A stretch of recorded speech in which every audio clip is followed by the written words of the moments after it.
ছাত্ৰ-ছাত্ৰীসকল আজি আমি আলোচনা কৰিম নৱম শ্ৰেণীৰ বৈচিত্ৰ্যময় অসমৰ চাওতালসকল নামৰ পাঠটিৰ প্ৰশ্নোত্তৰখিনি। ১ নম্বৰ প্ৰশ্নটো দিয়া আছে, সুনীতি কুমাৰ চট্টোপাধ্যায়ৰ মতে চাওতাল শব্দটো ক'ৰ পৰা উৎপত্তি হৈছে? ইয়াৰ উত্তৰটো তোমালোকে এনেদৰে লিখিবা। সুনীতি কুমাৰ চট্টোপাধ্যায়ৰ মতে চাওতাল শব্দটো সংস্কৃত সামন্তৰাল শব্দৰ পৰা উৎপত্তি হৈছে। ২ নম্বৰ প্ৰশ্নটো দিয়া আছে, চাওতালসকলৰ প্ৰধান জীৱিকা কি? ইয়াৰ উত্তৰটো তোমালোকে এনেদৰে লিখিবা। চাওতালসকলৰ প্ৰধান জীৱিকা হৈছে কৃষি।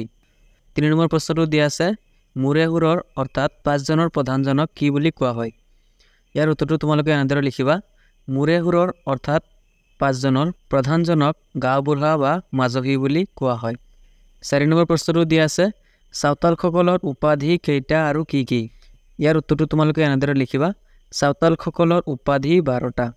সেইকেইটা হ'ল মুৰ্মু, হেমব্ৰম, কিস্কু, বেচৰা, টুডু, চৰেন, বাস্কে, হাঁসদা, মাৰ্ডি, চুৰে, পাউৰীয়া আৰু বেদেয়া। ৫ নম্বৰ প্ৰশ্নটো দিয়া আছে, চাওতালসকলৰ কলা-কৃষ্টিৰ বিষয়ে চমুকৈ লিখা। ইয়াৰ উত্তৰটো তোমালোকে এনেদৰে লিখিবা। চাওতালসকলৰ কলা-কৃষ্টিৰ বিষয়ে হ'ল, চাওতাল মহিলাসকলৰ প্ৰধান সাজপাৰ হ'ল লুংগি পাঞ্চি। পুৰুষসকলে পৰিধান কৰা প্ৰধান সাজ হ'ল পাঞ্চি। বিবাহ উৎসৱত চাওতাল পুৰুষসকলে ধুতি পৰিধান কৰে। বিয়াত দৰাই হালধি সনা চাদৰ আৰু বগা কাপোৰৰ তত্ৰবাহ অৰ্থাৎ টুপি পিন্ধে। প্ৰধান উৎসৱ হ'ল বাহা আৰু চহৰাই। গীত নৃত্যসমূহৰ ভিতৰত হ'ল দং নৃত্য, দং গীত, লাংগ্ৰে নৃত্য, लाग्रे গীত, চহৰাই, বাহা গীত আদি। গীত নৃত্যত ব্যৱহাৰ কৰা বাদ্যযন্ত্ৰসমূহ হ'ল তামাক, তুমদা, কৰতাল, ঢোল আদি।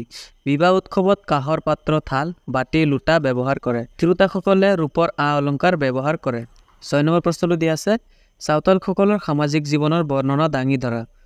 ইয়াৰ উত্তৰটো তোমালোকে এনেদৰে লিখিবা। চাওতালসকলৰ সামাজিক জীৱন প্ৰক্ৰিয়া অতি সুকীয়া। তেওঁলোকে গাঁও পাতি বাস কৰে। গাঁৱৰ জনসাধাৰণক প্ৰণালীবদ্ধভাৱে শাসন কৰিবলৈ ৰাইজৰ পৰা ৫ জন মানুহক বাছনি কৰি শাসন কৰাৰ দায়িত্ব অৰ্পণ কৰা হয়। সেই ৫ জনক মূৰে সুৰ কোৱা হয়। মূৰে সুৰৰ প্ৰধানজনক গাঁওবুঢ়া বা মাজহী বুলি কোৱা হয়। গাঁৱত কিবা বিশৃংখলতা হ'লে গাঁৱৰ মাজহীৰ ওচৰত অভিযোগ দাখিল কৰা হয়। সেই অভিযোগৰ ভিত্তিত মাজহীজনে ৫ জনৰ এজন গডেতক গাঁৱৰ ৰাইজক সমবেত কৰাবলৈ দায়িত্ব দিয়ে। তেনে প্ৰক্ৰিয়াৰে সমাজৰ যিকোনো সমস্যাৰ সমাধান কৰা হয়। চাওতালসকলৰ সমাজ পিতৃ প্ৰধান। তেওঁলোকৰ প্ৰধান জীৱিকা কৃষি। সাৰুৱা কৃষিভূমিৰ সন্ধানত তেওঁলোকক বাসস্থান সলাই ফুৰা দৃষ্টিগোচৰ হয়। ৭ নম্বৰত দি আছে, শব্দাৰ্থ লিখা। সিন্দুৰ খান্দি অৰ্থাৎ হালধি ঘনা সাজপাৰ। তত্ৰবাহ অৰ্থাৎ টুপি। সুৰহবুন্দে অৰ্থাৎ সাজপাৰ। মাজহী অৰ্থাৎ গাঁওবুঢ়া। পাৰহাণ্ট অৰ্থাৎ লুংগি। ৮ নম্বৰত দি আছে চমুটোকা লিখা। ক নম্বৰত দি আছে বেনেডিক্ট হেমব্ৰম। খ নম্বৰত দি আছে বদন হাঁসদা। গ নম্বৰত দি আছে মিথিয়াছ টুডু। খ নম্বৰত দি আছে ৰাহেল কিস্কু। এইটোতো তোমালোকে এনেদৰে লিখিবা। বেনেডিক্ট হেমব্ৰম। বেনেডিক্ট হেমব্ৰমৰ জন্ম হৈছিল ১৯৬৭ চনৰ ১৮ অক্টোবৰত কোকৰাঝাৰ জিলাৰ গোসাইগাঁও মহকুমাৰ অন্তৰ্গত পলাশগুৰি অৰ্থাৎ জীয়াডাঙ্গা গাঁৱত। তেওঁৰ পিতৃৰ নাম দাতুলক্ষণ হেমব্ৰম আৰু মাতৃৰ নাম ৰাণী চৰেন।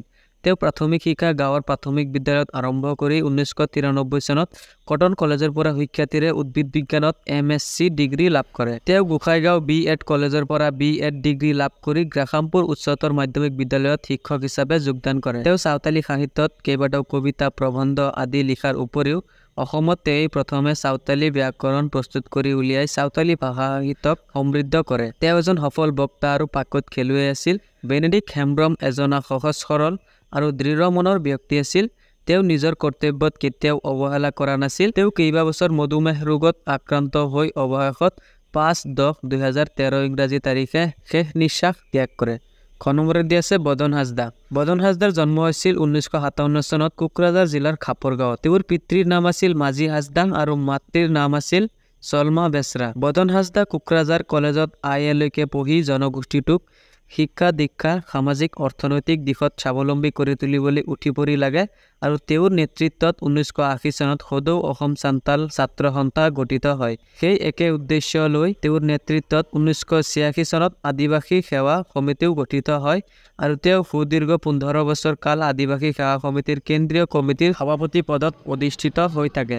তেওঁ অসম সান্তালী সাহিত্য সভাৰো উপদেষ্টা আছিল। তেওঁ 1/5/2007 তাৰিখে দুৰ্বৃত্তৰ আক্ৰমণত প্ৰাণ হেৰুৱাই তেওঁৰ অৱদান BTCৰ ইতিহাসত সোণালী আখৰেৰে লিপিবদ্ধ হৈ থাকিব। গ নম্বৰত দিয়া আছে মিথিয়াছ টুডু। মিথিয়াছ টুডুৰ জন্ম হৈছিল 1930 চনৰ 15 তাৰিখে কোকৰাঝাৰ জিলাৰ গোসাইগাঁও মহকুমাৰ চান্থাল কলনীৰ গাঁৱত মটিয়াজুৰিত। তেওঁৰ পিতৃৰ নাম আছিল ৰেভাৰেণ্ড কানখু টুডু আৰু মাতৃৰ নাম আছিল মাৰ্থা মুৰ্মু। তেওঁ প্ৰাথমিক শিক্ষা মটিয়াজুৰি প্ৰাথমিক বিদ্যালয়ত আৰম্ভ কৰি কটন কলেজৰ পৰা BA ডিগ্ৰী লাভ কৰে। টুডুৱে 1954 চনত গ্ৰাহামপুৰ হাইস্কুলৰ প্ৰধান শিক্ষক হিচাপে চাকৰি জীৱন আৰম্ভ কৰে। ইয়াৰ পাছত ৰাহেল চৰণৰ লগত বিবাহ হয়। স্বৰ্গীয় মিথিয়াছ টুডু 1957 চনত প্ৰথমবাৰৰ বাবে গোসাইগাঁও বিধানসভা সমষ্টিৰ পৰা অসম বিধানসভালৈ বিধায়ক হিচাপে নিৰ্বাচিত হয়। তেওঁ 1972 পৰা 1978 চন কালছোৱাত অসম চৰকাৰৰ শ্ৰমিক কল্যাণ বিভাগৰ মন্ত্ৰী আছিল। অসমত চাওতাল জনগোষ্ঠীৰ পৰা 40 বছৰ অসম বিধানসভাত প্ৰতিনিধিত্ব কৰা তেওঁ একমাত্ৰ ব্যক্তি আছিল। তেওঁ এজন দক্ষ ফুটবল খেলুৱৈ আৰু ধৰ্মপৰায়ণ ব্যক্তি আছিল। কিতাপ পঢ়া, বাগিচাত কাম কৰা, কৃষিৰ কাম চোৱা চিতা আৰু চিকাৰ কৰা তেওঁৰ অভ্যাস আছিল। এইজনা সৎ চৰিত্ৰৰ অধিকাৰী ব্যক্তি যোৱা 10/7/2017 তাৰিখে পৰলোকগামী হয়। ঘ নম্বৰত দিয়া আছে ৰাহেল কিস্কু। ৰাহেল কিস্কুৰ কোকৰাঝাৰ জিলাৰ গোসাইগাঁও থানাৰ অন্তৰ্গত বৰচনপুৰ গাঁৱত 1925 চনত জন্ম হৈছিল। তেওঁৰ দেউতাৰ নাম জহন কিস্কু আৰু মাকৰ নাম লক্ষী মুৰ্মু আছিল।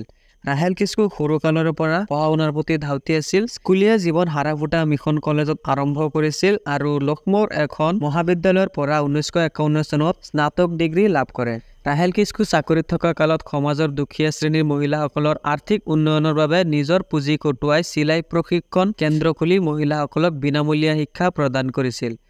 তেওঁ সমাজৰ দুৰ্নীতি নিবাৰণ, মদৰ প্ৰচলন বন্ধ কৰা, ডাইনী হত্যা বন্ধ কৰা, মহিলাৰ মাজত শিক্ষাৰ প্ৰসাৰৰ বাবে সজাগতা সৃষ্টি কৰিছিল। সহশিক্ষয়িত্ৰী হিচাপে 1952 চনত গ্ৰাহামপুৰ হাইস্কুলত তেওঁ চাকৰি জীৱন আৰম্ভ কৰে আৰু 1980 চনত প্ৰধান শিক্ষয়িত্ৰী হিচাপে অৱসৰ গ্ৰহণ কৰে। তেওঁ 2001 চনৰ 6 এপ্ৰিল তাৰিখে শেষ নিশ্বাস ত্যাগ কৰে।